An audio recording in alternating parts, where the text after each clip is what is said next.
Hey Megtoes, this is Vention. My old man had a little mishap while he was mowing and ran over a stump and broke the spindle on this left-hand side. So I finally got a new one from Amazon. They're sure delivering slowly these days, but they're still there. So I'm going to pop the spindle in and remount the mower deck. I think I'll sharpen the right-hand side while I'm at it, and then put it back together. Good times.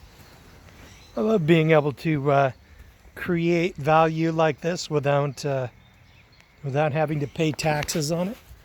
Most people, they have to go to their normal 9-to-5 job and then pay the IRS and Social Security for the privilege of earning their own money, and then they have to go to a shop or bring it to a lawnmower shop, and then the lawnmower shop has to pay Social Security and income tax for their employees, and the Social Security is cut in half, so the employee pays half of it and the employer pays the other half.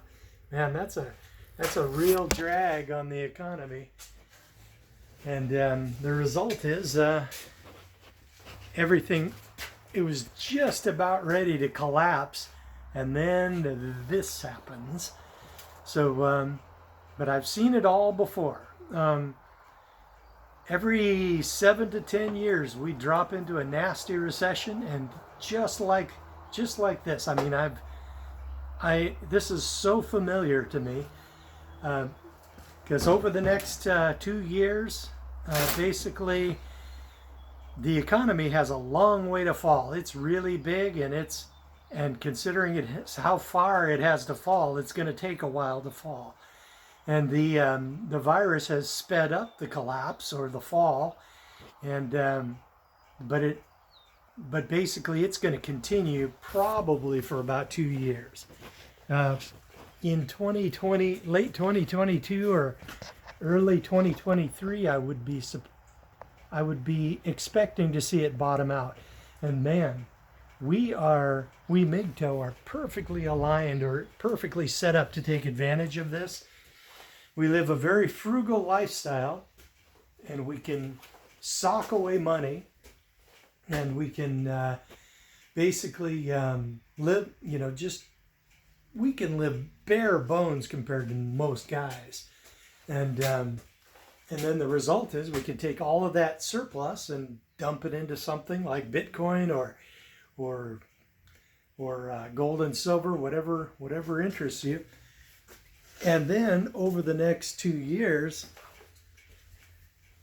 we're going to see people losing their jobs, of course, and then they're going to stop paying their mortgages, and then they might probably stop paying their rent, and then the landlords and the rent and the homeowners that actually have their mortgages too high compared to the equity, they're going to discover that they're underwater, and they'll have no reason to continue paying that expensive mortgage, so they'll just stop paying and then accumulate cash in between then and when they get kicked out. And the result is that real estate will show up on the market through short selling, and the prices of real estate will be pushed down even farther. Then we got stocks, and stocks are going to crash too, but there is a moderating effect. That's the dollar. A lot of people in the world are going to want dollars who aren't really familiar with Bitcoin, and the result is a lot of dollar denominated assets will probably resist some of the crash, at least at first. So it should be an interesting situation.